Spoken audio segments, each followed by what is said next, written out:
Nothing changes in our life until we change. That's the end of the story. And a lot of people think they can stay the same person and that their life will change, and it doesn't work that way. So I started looking closely at our personality, how we think, how we act, how we feel. And is it possible if a person changes the way they think, the way they act, and the way they feel, if they change their personality, will it change their personal reality? Will it change their health?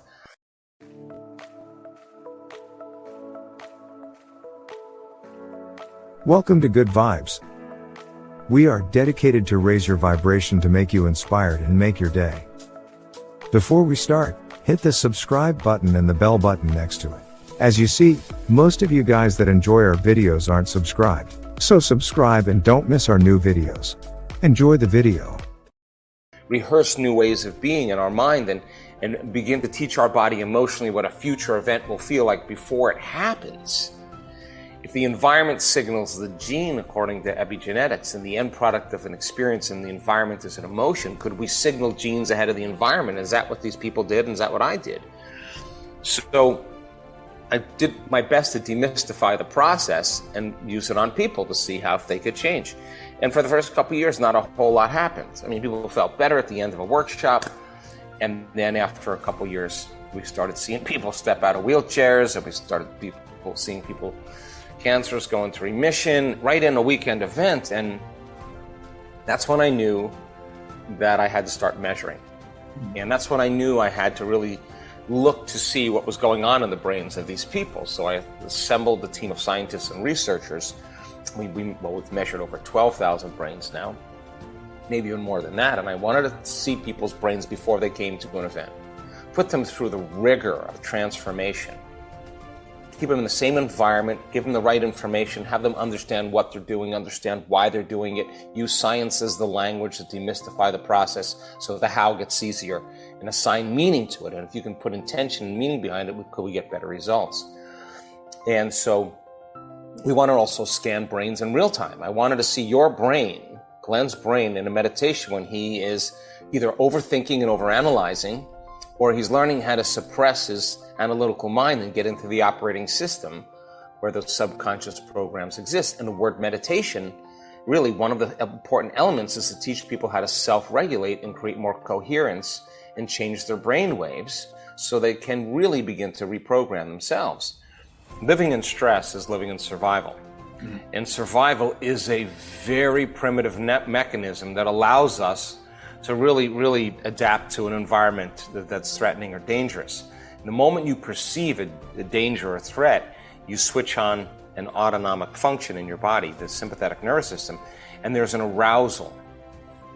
The arousal of those hormones causes a heightening of the senses, because now we want to become more acute that there's a danger there. If there's a tiger in the bushes and you hear something rumbling around and it's night, you're going to either run, fight, or freeze, or hide. That's your choices. And so that works really well in survival for the short term because the arousal causes us feeling like we're more our body. We get a rush of energy. The arousal causes our brain waves to change and to move into a more alert state. We narrow our focus on what it is in the environment. We're giving it our attention, all of our attention. And now we're trying to predict what's going to happen in the future based on what we've known in the past. So we're overlaying a known into the future so that we can prepare. And normally when we don't know what it is, the unknown causes us to feel these primitive emotions of survival, and it's best to run. It's best to fear the unknown. So the challenge becomes that works really well for the short term. But when you switch on this system and you're mobilizing enormous amounts of the body's energy and resources for some threat in your outer world, there's no energy in your inner world for growth and repair. There's no energy for long-term building projects. And we start tapping the body's vital resources, and that's what creates mental health or physical health or spiritual disease, right? So because no organism can live in that emergency state for that extended period of time. It's like there's a hurricane coming through Australia, you're not going to be thinking about remodeling your kitchen at that time. It's not a time for long-term projects, right? So now when we're in stress and we're in survival, the self is the most important. You don't trust, it's not a time to love, it's not a time to learn, it's not a time to communicate, it's not a time to be vulnerable, it's not a time to open your heart, it's not the time to sit down and close your eyes and go within. You would be eaten. The survival gene is switched on, and people spend 70% of their time living in this state. So then, in that state where the arousal takes place, the brain moves into a heightened brainwave pattern called beta brainwave pattern. Now, as I said, that's like driving your sports car in first gear on the freeway. It's the jump start, but you can't do it for a long period of time because in stress is signaled by the loss of control, not being able to predict the next moment, the unknown, or the perception that something's going to get worse. And when you're in that state, you start trying to control and predict everything in your life, and you shift your attention from one person to another problem, to another thing, to another place, to another object, to a group of situations. And every one of those elements has a neurological network in the brain. So the arousal causes the brain, like a lightning storm in the clouds, to start firing out of order. It starts firing incoherently. And when the brain is incoherent, we're incoherent. When the brain isn't working right, we're not working right. So then now the person is aroused in that state. It's never occurred to them that they could change that. In fact, they're telling you, I am this way because of my boss, because of my ex, because of my past, because of the news, because of the global situation, whatever it is. And what they're really saying is, I'm using something in my outer environment to validate or justify why I feel this way. So then that means then they're also going to be dependent on something in their outer environment to make them feel better. Whether it's a drug or a treatment or whatever it is, complaining, whatever it is that makes them feel better.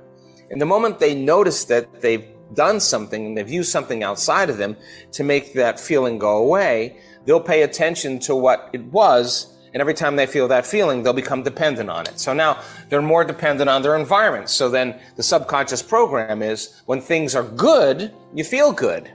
But when things are bad, you feel bad. So you're completely victim to your environment. And the environment is actually controlling the way you feel and think. Now, anything that controls the way you feel and think, you're victim too. So I say, Glenn, why are you in such a bad mood? I'm in a bad mood because of this person, this circumstance, this situation in my life. What you're really saying is, something in my outer environment is literally controlling my feelings, my emotions, and my thoughts. So then it turns out that when the person is in that state and they're in that aroused state, their heart is beating because the sympathetic nervous system switched on, but they're not running. They're not fighting, they're not hiding, they're stepping on the gas pedal and they're stepping on the brake. And the heart starts beating very incoherently. And the incoherent waves in the brain and incoherent waves in the heart diminish energy. So energy goes out of the brain, energy goes out of the heart, we stop thinking clearly, we stop rationalizing very well, we can't plan for the future. We're uninspired in our heart. We don't trust. We can't feel gratitude. We can't feel appreciation. We can't feel love. It's not a time to feel any of those things. So then that's the beginning of disease, right? So the person starts thinking about their problems and they turn on that stress response just by thought alone. And if the hormones of stress push the genetic buttons that create disease, then your thoughts are going to make you sick. And the question is, if your thoughts can make you sick, is it possible that your thoughts can make you well? And by the same means, if you're using every person, every circumstance in your life to reaffirm that dependency on that rush of emotions, then you become addicted to the life you don't even like. And that's why change is so hard, because you'd rather suffer and be in pain than take a chance in the unknown, because the unknown, you can't predict it. So people cling to the familiar and cling to the known, and so they become dependent on the environment. So what we found out was, is there a way to make the brain more coherent? Is there a formula that we can teach people? Instead of narrowing their focus on the material world, narrowing their focus on everything known, what if they broaden their focus and they put it on nothing, on space? If they broaden their focus and they open their awareness in this way, what happens to the brain? And we found the brain gets really organized. What if they traded fear for an elevated emotion and we taught them how to start working with their body? Now here's the answer to your question. You practice that long enough, you close your eyes, you're not distracted by your environment, you're sitting down, you're not eating, you're not talking, you're not watching TV, you're not on your cell phone, you're not smelling, you're not tasting, you're not feeling with your body, you're sitting still, you're not thinking about your schedule, of what you got to do or what happened yesterday, and you're working with the body and you're understanding the process. You keep settling the body down when it's aroused. You keep watching your body wanting to get up and do something, you keep bringing it back, and you're training your body to a new mind. It turns out if you keep practicing this, the body finally surrenders to a new mind, and there's a liberation of energy, and the person releases a little of that anger. They release a little bit of that fear, and the body can relax more into the present moment, and energy moves into the heart. We've measured this so many times. But once energy makes it to the heart informs the brain. It's safe to create. It's safe to think about a possibility of how to get out of this situation. So then, it's really good to do it with your eyes closed when there's soft music playing in the background and you're relaxed and your eyes are closed and you're in a safe environment. But that's training. Because when it matters the most is when it's the hardest to do. And I don't like that answer at all, but it's the absolute truth. I mean, when you're the most frustrated, when you're the most impatient, when you're the most agitated, when you're the most in the most amount of pain, is it possible then to dial down those survival emotions and practice getting back in your heart, to shorten the refractory period of your emotional reactions? Because when you're living in those emotions, there's always a gap between the way things appear and the way things really are. Yeah. And if you act during that time, and you do something, you make a choice during that time, you'll always say the same thing. I should have never said that. I should have never sent that email. I never sent that text. Because you were altered in some way. And that's when people knee-jerk, right? So in our events in the past, we've seen people sustain this kind of coherence in their brain and heart for 45 minutes to an hour. They know how to do it. But now the next step is to put them in a situation where they normally would feel fear or some survival emotion, and instead of throwing in a program and rushing and going unconscious, teaching them how to self-regulate. So you put someone on a post 50 feet in the air, they're, I don't know,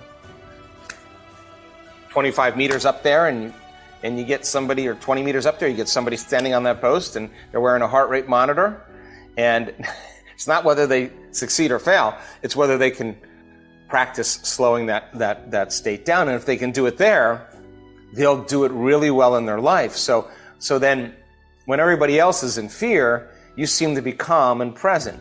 When everybody else is angry and impatient, you seem to be relaxed and poised, So we now know that learning how to move from that state of survival to that state of creation is a skill, and it takes practice. And when we do that and we're triumphant, we're no longer part of that same consciousness. We're in a different consciousness. And that is what gives people permission.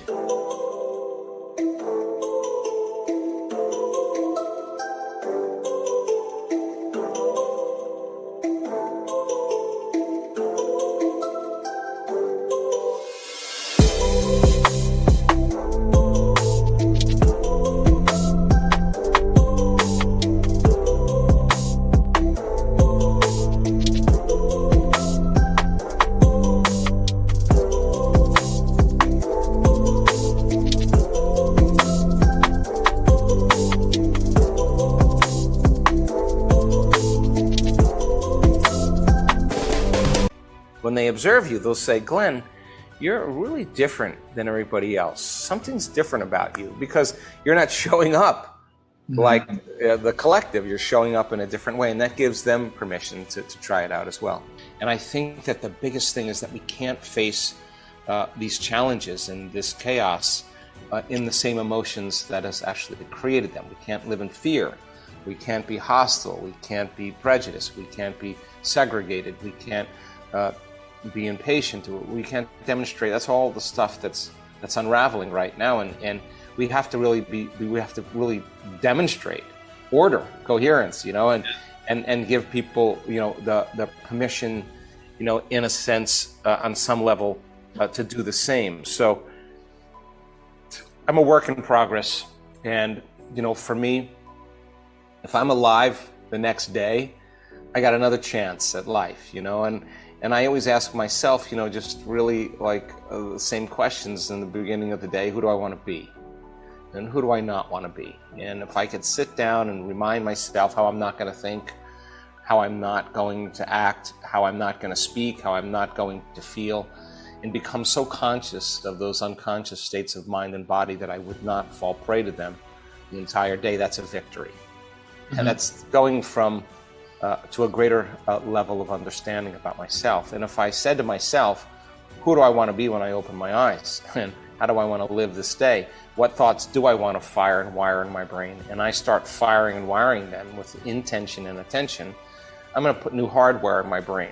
And if I keep doing it enough times, the hardware is going to be a software program, and that's going to be the new voice in my head that says, Joe, you can do it, or be patient, or be kind, or whatever. If I said, how do I want to be in my staff meetings, on my Zoom calls? How do I want to be with my children? How do I want to be with my friends? How do I want to be when I'm alone, when I'm in traffic, when I'm rushing? How is there another way to be? It turns out if you can close your eyes and rehearse mentally how you're going to be in that day, if you're truly present, the brain doesn't know the difference between what's going on in your outer world and what you're imagining. The brain is literally having the experience, and experience enriches circuitry in the brain. So you're installing hardware. Keep rehearsing it. The hardware becomes a software program, and who knows, you just may start acting that way automatically. That's the name of the game, and you become familiar with it. And if you said, God, what is my weak point? What is my weak emotion? Where do I default to in my life? Do I get impatient? Do I get angry? Do I get disrespectful?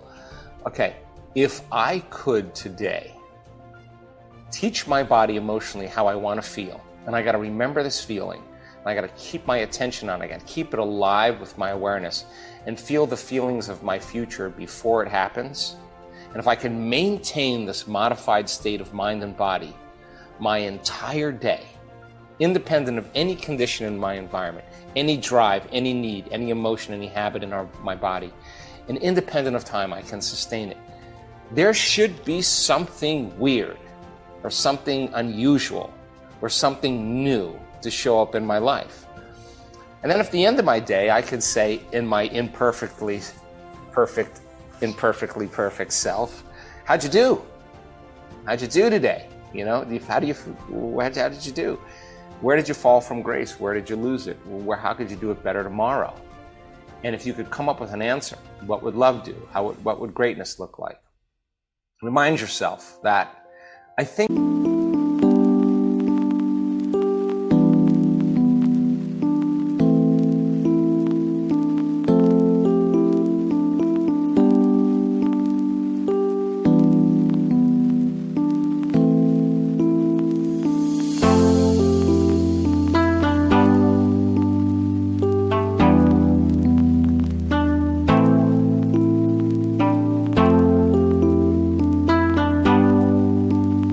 that would demystify the process of really falling in love with yourself and falling in love with life.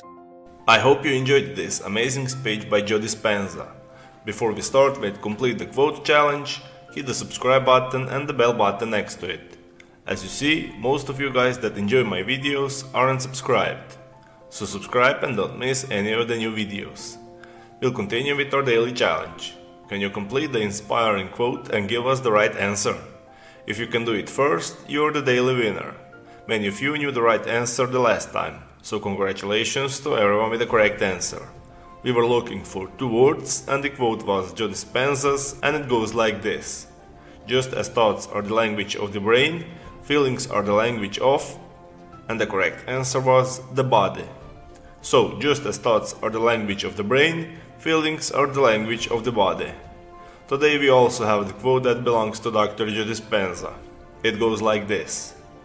If we can hold on to an idea, we begin to wire and shape. So we are looking for 2 words, and I'm sure you will know the correct answer.